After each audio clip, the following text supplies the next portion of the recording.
بصیرت پر آپ دیکھ رہے ہیں سیرت النبی صلی اللہ علیہ وسلم۔ نبی صلی اللہ علیہ وسلم کی بیٹی ام کلثوم رضی اللہ تعالیٰ عنہ کی وفات۔ ہجرت کے 9ویں سال کے آخر میں نبی صلی اللہ علیہ وسلم کی بیٹی ام کلثوم رضی اللہ تعالیٰ عنہ کی وفات ہو گئی، اور اسی سال منافقین کا سردار ملعون عبداللہ بن ابی بن سلول بھی ہلاک ہوا۔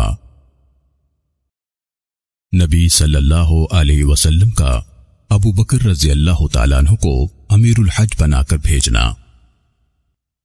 ذی الحج سن 9 ہجری کے آخر میں نبی صلی اللہ علیہ وسلم نے ابو بکر رضی اللہ تعالیٰ عنہ کو امیر الحج بنا کر بھیجا تاکہ مسلمانوں کو حج کرائیں۔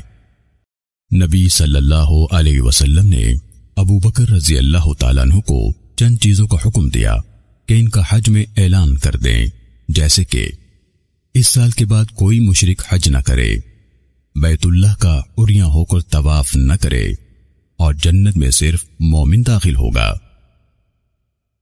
نبی صلی اللہ علیہ وسلم کے بیٹے ابراہیم کی وفات۔ ربیع الاول سن 10 ہجری میں نبی صلی اللہ علیہ وسلم کے بیٹے ابراہیم کا انتقال ہوا۔ اس وقت ان کی عمر 1 سال 4 ماہ تھی۔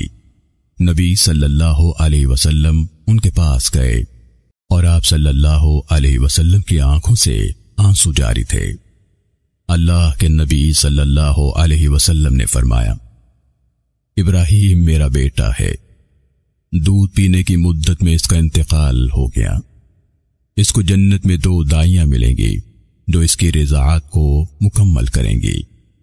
ابراہیم کو بقیع کے قبرستان میں دفن کیا گیا۔ جس دن ان کی وفات ہوئی اسی دن سورج گرہن ہوا۔ لوگوں نے کہنا شروع کیا کہ ابراہیم کی موت کی وجہ سے سورج گرہن ہوا ہے۔ نبی صلی اللہ علیہ وسلم نے فرمایا، سورج و چاند اللہ کی 2 نشانیاں ہیں، کسی کی موت اور زندگی کی وجہ سے اس کو گرہن نہیں لگتا، چنانچہ جب تم گرہن دیکھو تو دعا کرو اور نماز پڑھو یہاں تک کہ گرہن ختم ہو جائے۔